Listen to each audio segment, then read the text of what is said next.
Now the floor is over to Jakub Swadźba, CEO of Diagnostyka. Welcome, everyone, at the first earnings call in the history of Diagnostyka that will cover the entire financial year. It is a great pleasure to be here with you and present it because 2025 was an even better year for the company in comparison with what we promised to deliver before we were listed in the Warsaw Stock Exchange.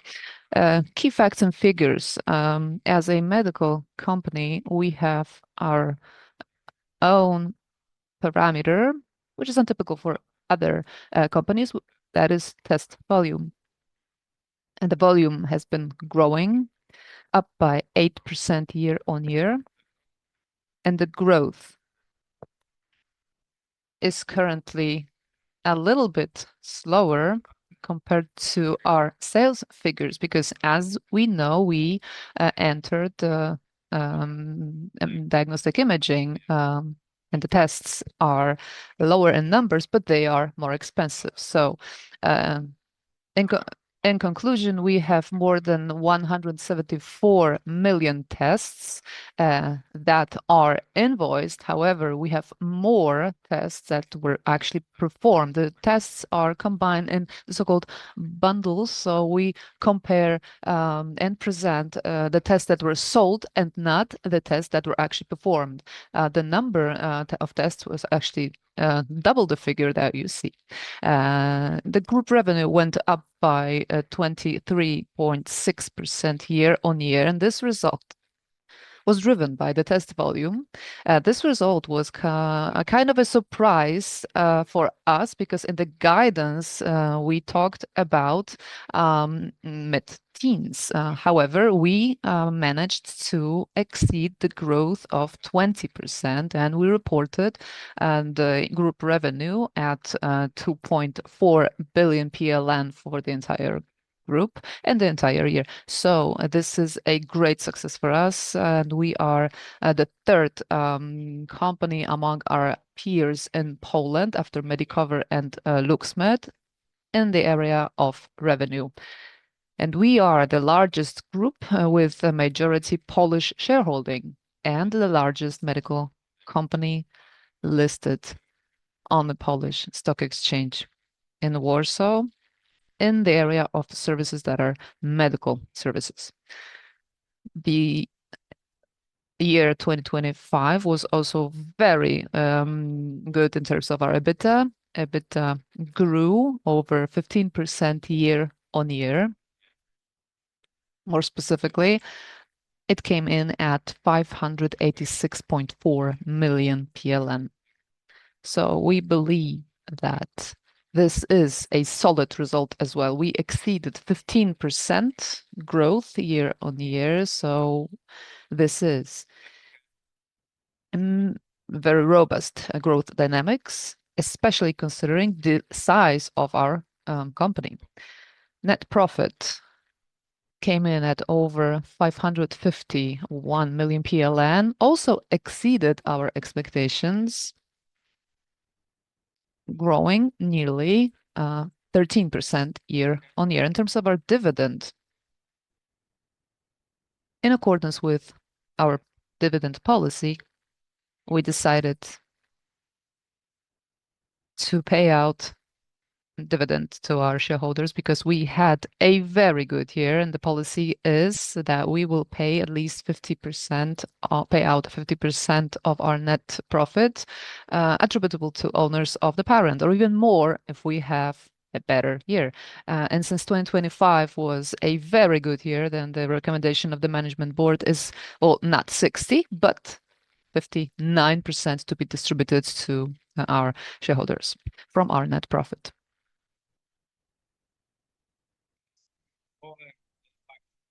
More developments, less figures, more facts for 2025. On the one hand, we continue expanding our base, our network. As we said when we were first listed on the Warsaw Stock Exchange, we do not focus on the numbers, but we focus on the quality, the new state-of-the-art sites, that is laboratories, and also collection points. In terms of new locations, we have one new location that we opened last year in Rzeszów and the newly built building in Bydgoszcz. We also had one upgrade of a laboratory. We moved to an entire new floor in a very modern building that we have been occupying for quite a few years now in Poznań. And we deployed the very state-of-the-art modern Roche automation line or automated line. This is the second largest CCM line in Europe and the largest one in our company. Last but not least, we opened the very first comprehensive diagnostic center, Longevity Plus, where we perform not only the DIY or histopathology or medical imaging, but also other performance, other services such as spirometry, and we use holders and we test hearts using other methods for our patients. And we also perform MRI and CAT scans. This is the very first so comprehensive end-to-end non-hospital diagnostic center in Poland. We're growing our test portfolio and test menu, especially in the context of genetic tests, but we also bought new chromatographs or chromatography equipment, and we introduced modern Alzheimer's testing methods. We also focus on gastroenterology. We plan to extend our services portfolio and its scope in the context of the epidemics of obesity in Poland, combined with diabetes cases, which are growing. So we decided to open a new gastroenterology unit in Warsaw. In terms of new IT and digital capabilities, this is an apple of our eye, IT/AI. In March 2026, we completed, after many years of production of the new XLab laboratory system. It is currently being deployed as we speak, and it's proceeding very smoothly. It will end around October 2026.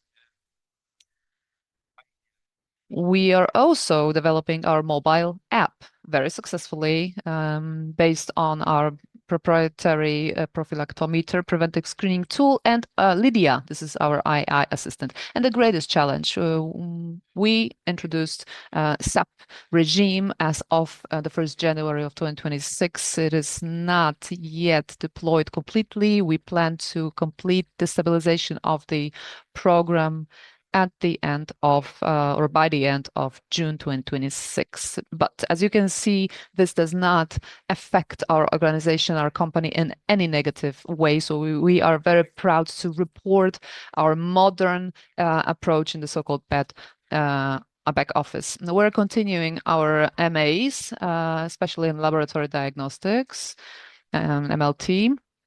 And in terms of diagnostic imaging, we decided to put it on hold because it was because we had certain rumors in the market in terms of the financing of diagnostic imaging for the National Health Fund. So we had fewer acquisitions. And the so-called public health partnerships and projects, the Moje Zdrowie, My Health program, which is growing even better, even more than we had expected. Just in the case of the previous public health fund project. Our company is a major player. We perform the greatest number of those tests under this project, and we also take part in the cervical cancer prevention program under the National Health Fund based on genetic HPV testing. The tests were launched last year, and month after month, the number of patients, female patients who take part in this program is growing, and the awareness is growing as well, how to use free of charge National Health Fund tests and take benefit or take advantage of it. Now, Bartosz Cieślicki will discuss our financial performance in more detail. The floor is yours, Bartosz. Good morning. I will now present our financial performance for the fourth quarter and for the entire year. A little bit about our historical data. 2025 was a solid year, and our sales grew by over 60 million, and this is the best period in our history. The sales growth is characterized by a high dynamics. Sales went up over 23.6% for the full year, and in terms of the fourth quarter, it's also very high, over 22%. Compared to the expectations at the time of the IPO, a positive surprise has been the strong growth in the laboratory diagnostics market, that is MLT. Our revenue grew by nearly 18% in 2025, which was driven mainly by organic growth. In this segment, MLT, we have two channels, B2C and B2B. B2B grew very dynamically as well, B2C grew very dynamic by around 16% year-on-year. We had an even stronger growth in B2B, approximately 19%. Growth trends were observed both among large institutional clients and smaller customers alike. Revenues increased both for specialized tests, including genetic and histopathological diagnostics, and basic tests as well, despite the conclusion of the 40+ program, which took part in April/May 2025. The gap was filled by the two programs discussed by Mr. Swadźba before, that is Moje Zdrowie program and the cervical cancer prevention program, where we won tenders in all 16 voivodeships or regions of Poland. In the final months of 2025, the estimated monthly revenue from these programs exceeded 6 million per month. But as we said, in 2026, we expect further development of these programs, especially the cancer prevention program, cervical cancer prevention program. In terms of the eye, in 2025, we reported nearly PLN 124 million in terms of revenue, mainly driven by M&A, and this contributed to of around 6 percentage points to our revenue growth all in all. Thanks to that, and also combined with an increase in B2B share, our structure of revenue changed a little bit towards B2B by more than 2 percentage points in 2025, and the share of B2B represented over 62% for the entire year. Let me go back to the eye. 124 million, it represents a still low share in the revenue of the entire group. Therefore, we still have a lot of room to grow there. Moving on to our volumes, we see that in 2025, the growth in volumes was around 8%, primarily driven by MLT, because DI is characterized by low volumes still at high average price, but it had an impact on volume growth of only 0.3 percentage points. which is negligible. In terms of B2B, B2C dynamics, B2C represented around 7%, and B2B for B2B volume grew by 8.3%. We observed volume growth in all clients groups, including existing clients and new clients, which were acquired thanks to also the launch of new prevention programs. That is Moje Zdrowie, My Health, and cervical cancer prevention program, 2.5 million tests in addition. And those tests were performed, there were around 300,000 tests per month. So we see a growth dynamics here, but looking at the outlook for 2026, we need to consider that these programs are still not so volume intensive compared to the, for instance, 40 plus program. So in 2026, we need to face the effect of a slightly higher volume base than in 2025.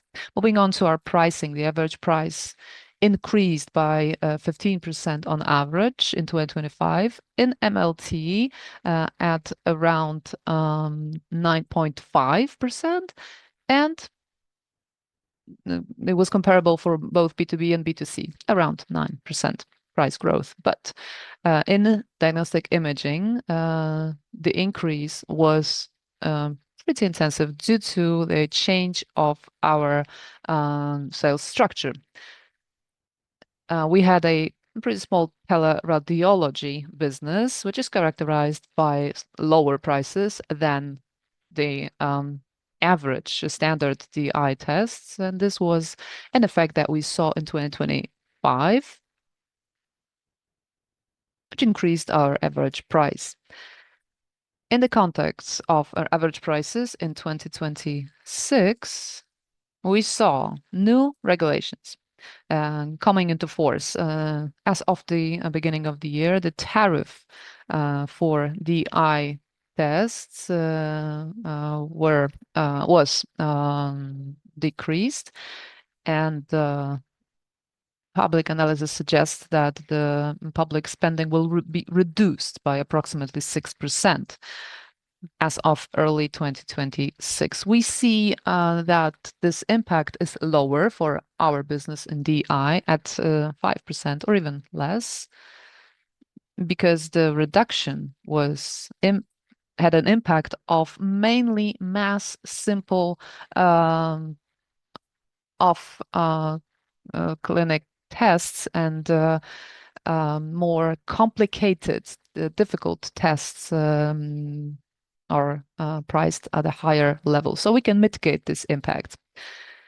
Secondly, as of Q2 2026, the National Health Fund revamped the financial model for above limit CAT MRI procedures. The tariffs for the above limit services was reduced to, or the rate was reduced to around 50% versus 100%. This does not impact the demand, but it will impact the accessibility of those tests in the public sector. The queues will be longer, the time will be longer for waiting for those tests. So we believe that some patients at least will move to the private sector as a result. However, the impact of those regulations is still difficult to estimate at that point. So we don't know what will happen in 2026 in that respect. But you have to remember that up until now, the sales of DI services in our group is still represents a still small contribution. So the impact of those new regulations is limited. Moving on to our operating cost structure, we see a slightly higher growth compared to sales, mainly due to the consolidation of the imaging segment, DI segment, which impacts our cost structure a little bit. And also, we reported a non-cash impairment charge of 6.4 million PLN, which will be discussed in more detail later on.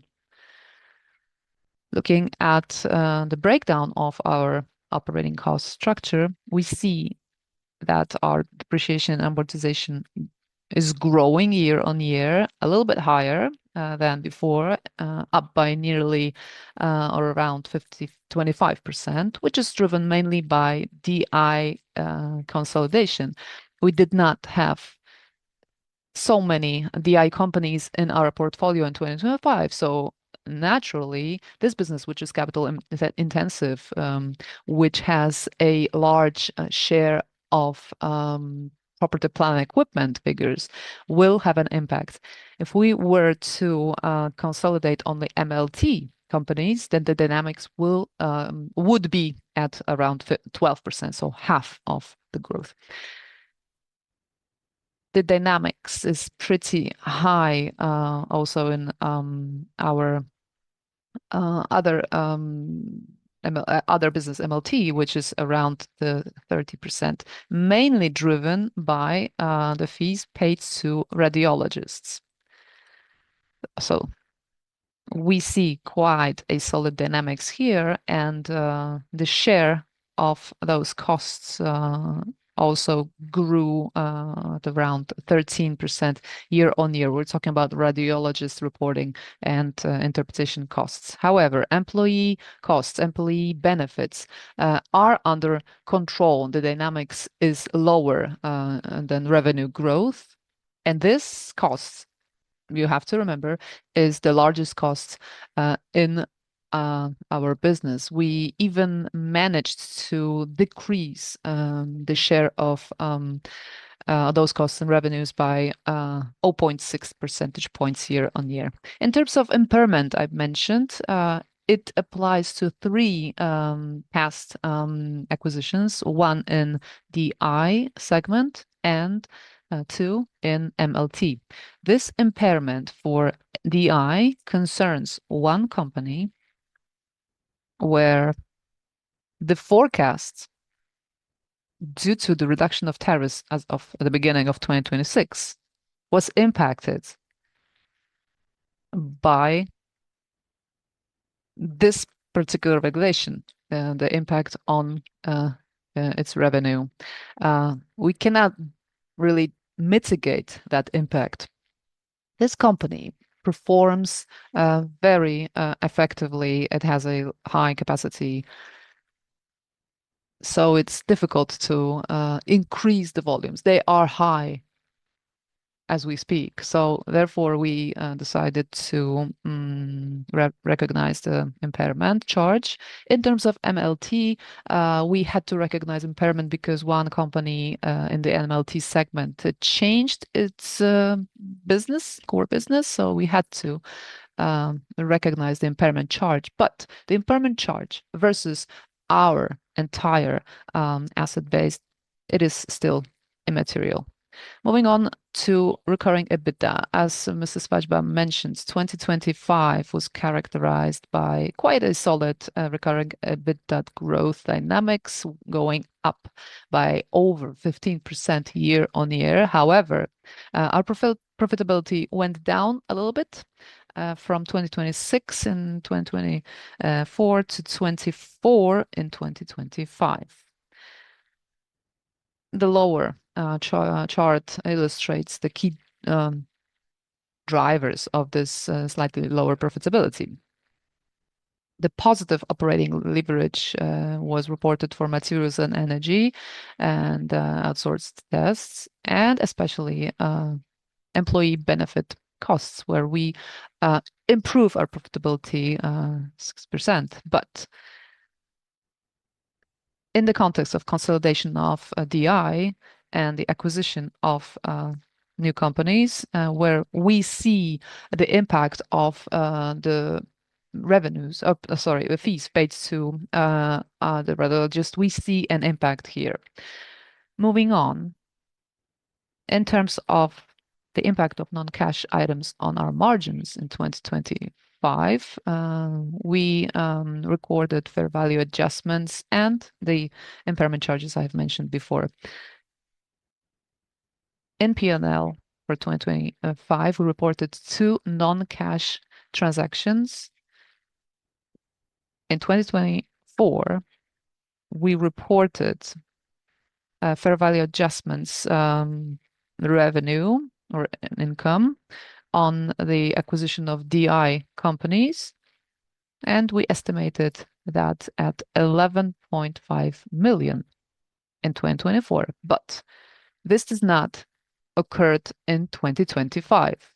This did not occur in 2025, but we recognize impairment charges instead. So the combined impact of those two non-cash items was reported at 18 million, and this reduced EBITDA by 18 million PLN. If we combined those, exclude those two non-cash items, recurring EBITDA profitability would be at 25.5% in 2024 and 24.6% in 2025 if we excluded those items. But we do not clear the recurring EBITDA of these transactions because they are related to our M&A activity. They're not treated as one-offs, therefore. So we keep up with our M&A activity. This is not an exception. This is a rule for our business. So all the costs and all the income on M&A activity is shown under recurring EBITDA. Moving down from recurring EBITDA, we see that EBIT growth grew by 13%, a little bit slower than EBITDA growth due to higher depreciation and amortization, representing 20% year-on-year, and lower one-offs. So these one-off transactions, which were IPO related, so we are identifying those costs as purely IPO related costs. We do not see any other one-offs, so we reported 2 million in the first quarter of 2025, where we prepared our company to be listed on the Warsaw Stock Exchange. In terms of our financial income, it went down due to the fact that we had higher revenue in 2024 based on interest rate swap valuation gains. So historically, we hedged our financing using an interest rate swap, and it was hedged at 1.7%. And in 2024, we reported a small gain on the revaluation or remeasurement of this interest rate swap. We do not report it in 2025, and the swap will expire in mid-2026. So we will not see any more impact of that transaction on our figures. In 2024, we also sold one subsidiary in Ukraine, and therefore we did not report it in 2025, and it impacted our financial income. Our financial costs went up, especially in terms of lease interest and interest on loans and other borrowings.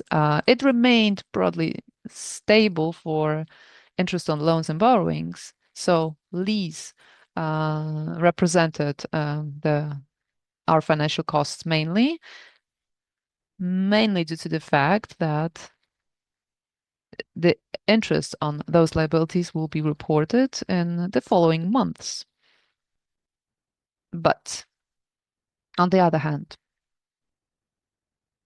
we see a positive trend in income tax. In 2025, our income tax was lower versus 2024, going down, even though our profit went up. This was mainly due to the R&D tax relief, and certain smaller adjustments of CIT in previous years. The overall effect benefit was at 18 million, especially it was related to IT projects, and we had the new system introduced as well.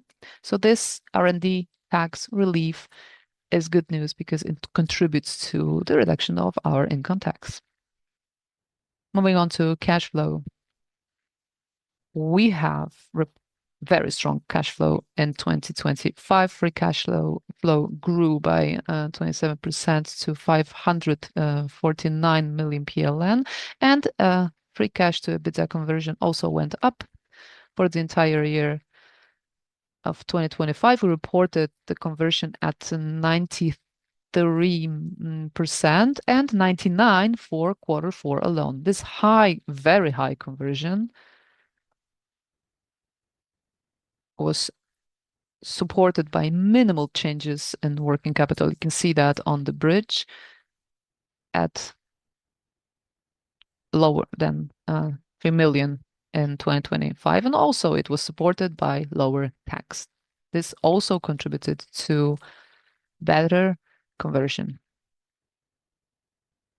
The high free cash flow earmarked for investments and spending in 2025, we spent 275 million PLN on property, plant, equipment, and also on M&As, 157 million for the repayment of leases, and over 100 million for the payout of our dividend. Our cash is at 18 million at the end of the year, which was due to very effective management of our cash. We do our best to pay our overdraft in Diagnostyka SA, our parent company. But we still have very high free cash and financing, and is accessible and is based on our agreements with banks, which makes us pretty comfortable when we think about our future investments. In 2025, our CapEx, in terms of our spending on property, plant, equipment, went up from 133 million last year, in 2024, to over 200 million in 2025. We had a new area here related to DI. We invested 35 million PLN in diagnostic imaging, including new equipment, mobile imaging equipment in DI. In MLT,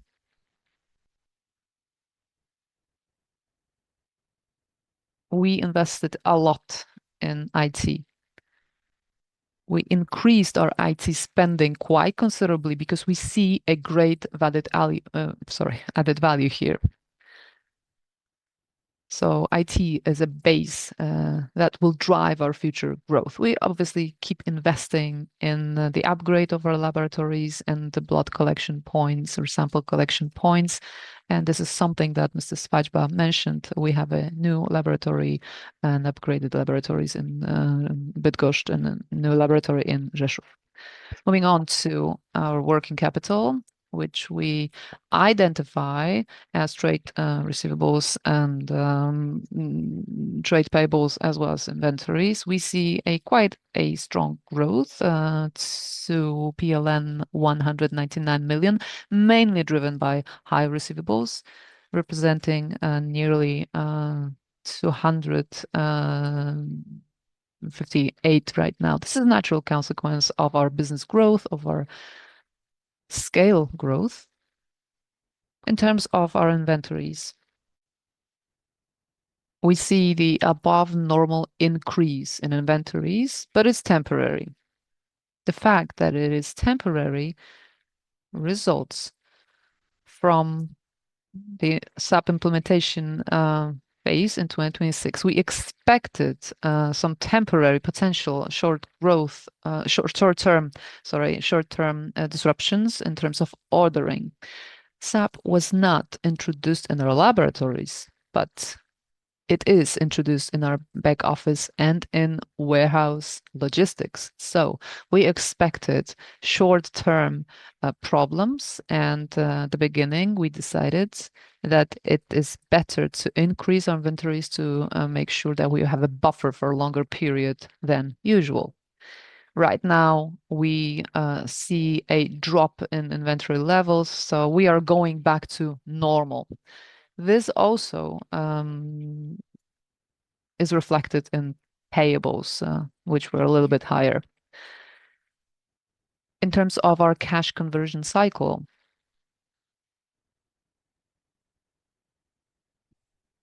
we keep control over everything here. A slight increase in inventory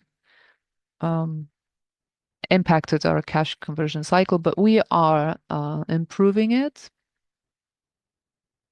for receivables and for payables as well at about 50 days. So we see no threats here in cash conversion cycle. Moving on to our net debt and the leverage, we see that the leverage went down in 2024.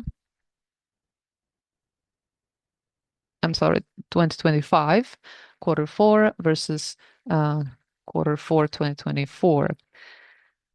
We still are on the safe side, below 2, but our net debt went up mainly on the back of higher lease liabilities, which increased by 19%, and our bank debt increased by 7%. The increase in liabilities in terms of lease is mainly driven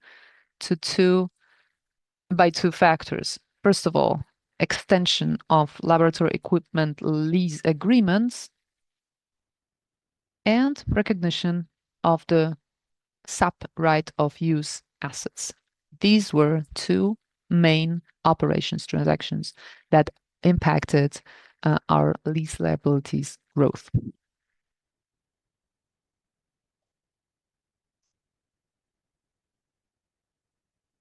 The guidance and outlook for 2026. In terms of our revenue from contracts with clients,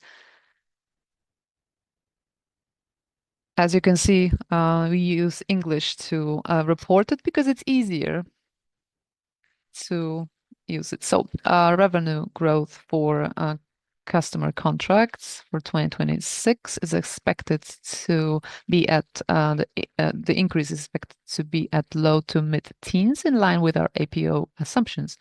But average price, we expect it to be at high single-digit levels, and the average price will have a higher impact on our sales growth in 2026 than volumes, because volumes, we believe, will be at low mid-single digits. This is related to what we said before. In 2024, 2025, we had quite high growth dynamics here. So we expect a certain normalization of volumes in 2026. In terms of recurring EBITDA profitability, we want to keep it at a stable level compared to 2025. In terms of CapEx on property, plant, and equipment and other assets, we expect to invest a comparable amount as in 2025. We want to slightly increase our CapEx in IT, but CapEx in MLT and the laboratory infrastructure will be a little bit lower. In terms of M&As, We continued our selective and opportunistic approach. This is our strategy, both in MLT and in DI. But after recent regulatory changes in diagnostic imaging, we consider and analyze each acquisition, and it is assessed for regulatory impact. And if we see that the risk is high, the risk of negative impact of those regulations is high, we will not proceed with the acquisition. It is better to wait and see what will happen. So it is difficult to be very precise in our guidance outlook here because the regulations have impacted our prospects, our outlook for M&A in diagnostic imaging. In terms of net debt to EBITDA ratio, we believe that we are still on the safe side, a very safe side, I would say, between 1.7 to 2, so below 2. So that will be all in terms of the results for 2025, financial results for 2025. And we are ready to move to a Q&A session. The first question concerns the deficit in the budgeting from the National Health Fund. Will it impact your revenue in MLT?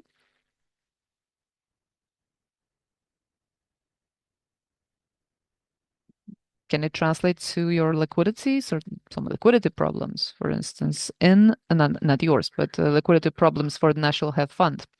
As we said, the impact of the National Health Fund on DI and MLT, I'm sorry, since we have no direct financing from the National Health Fund, so it's non-existent. Second question, Bartek, I believe, commented on it, but we'll still ask this question. The new two programs, My Health and Cervical Cancer Prevention Program, is their weight higher than the 40 plus program? Well, we believe that the weight is still lower, and despite the increases that we reported, it is pretty flat for the My Health program, or Moje Zdrowie program in Polish, compared to last year. And the second program, that is a cervical cancer prevention program, the increase is reported at the level of teens. So we expect that those programs will reach the 40 plus program. And we have to remind you that the 40 plus programs results were high at the end of the year. But if we analyze it throughout the year for the 3 years of this program, then it might look like what we have now. Maybe it's even better, but we did not analyze it. So as a rule, from the analytical and strategic perspective, we just replaced those programs in the long term.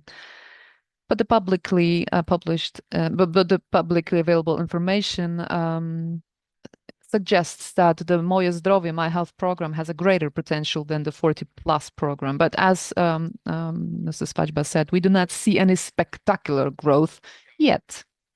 So the public potential might be higher, but as we suggested from the very beginning, the margin is also shared with doctors.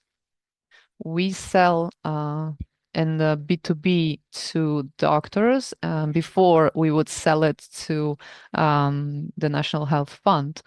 So you have to remember about that as well. Another question concerns SAP deployment. Well, it was the weight of SAP deployment in the costs of the fourth quarter, and will it impact your figures for the first quarter in 2026? Well, the implementation of SAP is our CapEx, basically. Therefore, we reported higher CapEx figures on IT in 2025. But also on the OpEx side, those costs are not very high. So we can talk about quite a moderate impact or slight negligible impact on our costs in 2025. As for 2026, we are stabilizing this system. So we can see some costs, but we do not see them yet. We will know more after the stabilization phase. Well, in 2026, we do not plan any savings due to the deployment of 2020 of SAP in 2025. I believe that we will see the impact in 2027 due to automation and also the support of certain AI programs and tools. And we believe it will increase our profitability and margins, but only in 2027, not yet in 2026. We have a lot of questions on the outlook for 2026. First of all, will you see higher growth of B2B or B2C in your laboratories? Well, as a rule, we believe that the growth will be comparable. In the last 18 months, we had higher growth in B2B, but we plan in the third quarter or even earlier, we plan to start the Profikteka Plus program. So we hope that B2C sales will increase as well, as we will encourage a large group of patients to take care of their health and use more preventive tests than now. The next question concerns outlook for a recurring EBITDA margin. You talked about close to 2025. Are you talking about 24.3 or 26? Well, the difference is small, so it's difficult to put it precisely. Be it 24.6 or 24.3. We have a number of questions on DI. I'll try to recap them. So Bartek talked about it already, but it is worthwhile to maybe repeat it. What is the impact of the January reduction in prices? What is your assessment on the changes in regulations on the above limit items, and what you expect that business to look like in 2026? What are your potential acquisitions? What is the outlook for 2026 for DI? Well, the January reductions, as we said, were pretty sensible or reasonable. So we had it under control as a rule. Obviously, it impacted our final result by around 5%. But those regulations that concern the above level that is over 50% price, we consider it to be very stupid. So this is a policy of the state that is self-contradictory. So the national health fund wants, or the politicians wants to take care of our health. They want to take care of the preventive programs while cutting the financing. So we saw quite solid profitability figures, but we do not see any profitability figures over 50%. So we consider it to be scandalous and very negative.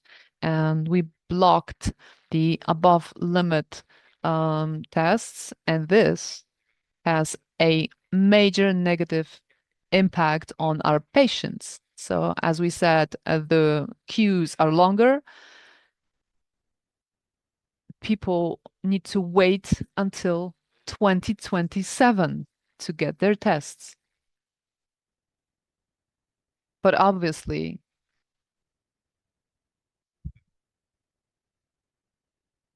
we see that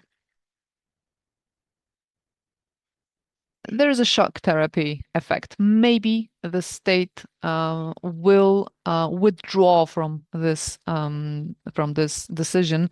The payments to radiologists or the financing of payments to radiologists um, will be impacted. We are optimizing our slots. Um, so we see it as an opportunity. And as Bartek said, this is not a big piece of that pie for us. And we think that 2026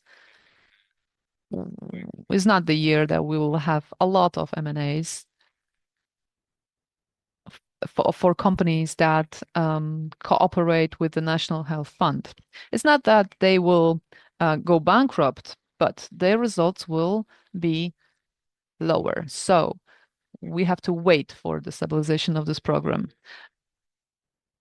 But our revenue will grow anyway, and we think that our EBITDA margin and our sales figures will be impacted negatively, but we do not see it as a disaster.